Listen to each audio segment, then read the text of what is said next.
Guys, আমি আগের দিন রাজশাহী থেকে ২টি হাইব্রিড নয়নতারার চারা এনেছিলাম। এই চারা দুটো খুব ভালো লাগছে আমার কাছে।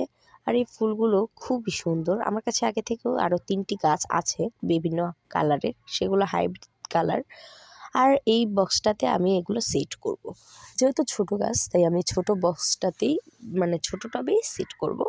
তো এখানে আমি মাটি থেকে পলিগুলো আমার লাগে, আমি অন্য গাছ সেট করতে পারি, তাই আমি পলিগুলো না কেটে একবারে মাটি থেকে উঠিয়ে নেব।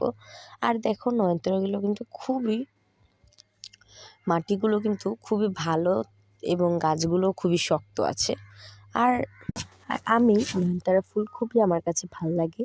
আর এগুলো হাইব্রিডের, আমার কাছে দেশি একটা আছে। আর হাইব্রিডগুলো আমার কাছে 5টা কালার হবে, হয়তোবা 5টা কালার হবে। আরেকটা সাদা কালার আছে, আরেকটা হয়তো খয়েরি কালারের, আর এই 2টা কালার। আরেকটা কালার ভুলে গিয়েছি, কী কালার জানি না। আর দেখো গোড়াগুলো কতটা পরিমাণে বড়। এই নয়নতারাটা একবারে মাটি থেকে উঠেনি। আর আমি আরেকটা নয়নতারা যেটা আমি এখন কাটছি, সেই নয়নতারাটার মাঝখানে সাদা আর চারদিকে মিষ্টি কালার। এই কালারটা কিন্তু আমার কাছে অনেক ভাল লাগে।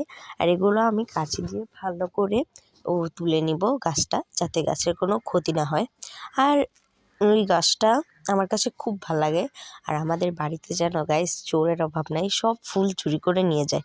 থাক, সমস্যা নেই, ফুল চুরি করলে ফুল ধরবে। আমি তো আর অভিশাপ দেবো না, ফুলেরাই অভিশাপ দিবে। আমার ফুল ছিঁড়তে একদমই ভালো লাগে না। গাছের ফুল গাছেই মানায়, কারো হাতে মানায় না, এটাই আমি সবসময় বলে। আর ফুলমূল ছিঁড়ি না। তো দেখো, এটা মাটিটা কতটা পরিমাণে শক্ত, গোড়ার মাটিটা অনেক শক্ত হয়ে আছে। তো মাটিটাকে আমি ভেঙে দিব। আর গোড়াটা দেখো খুব ভালো, গোড়াটা কত বড়। আর এখানে আমি আমাদের বাড়ির পিছেই আমরা বাড়ির পিছিয়ে আমাদের গোবর মাটি আছে, সেই সার মাটি আমি এই মাটির সাথে মিক্স করে তারপর দিব। আমার কিন্তু মাটি কিনতে কোথাও যাওয়া লাগে না, বাড়ির পিছন থেকেই মাটিগুলো তুলে এনে গাছ লাগিয়ে দিই। আর এগুলো যখন নার্সারি থেকে এনেছি, নার্সারির মাটি তো ভালোই, অবশ্য গাছ যখন মরে না, তো এজন্য আমি এই মাটিতেই গাছগুলো লাগাই গোবর সার মিক্স করে। আর এগুলো কিন্তু খুব ভালো, আমাদের যে গোবর সারগুলো, এগুলো কিন্তু একবারে খাঁটি গোবর সার। আর এখন আমি এই টবে এই সারগুলো সেট করব। এই টবে যেহেতু ছোট গাছ, তাই আমি ছোট টবে সেট করছি। আরও বড় হলে পরে বড় টবে সেট করব।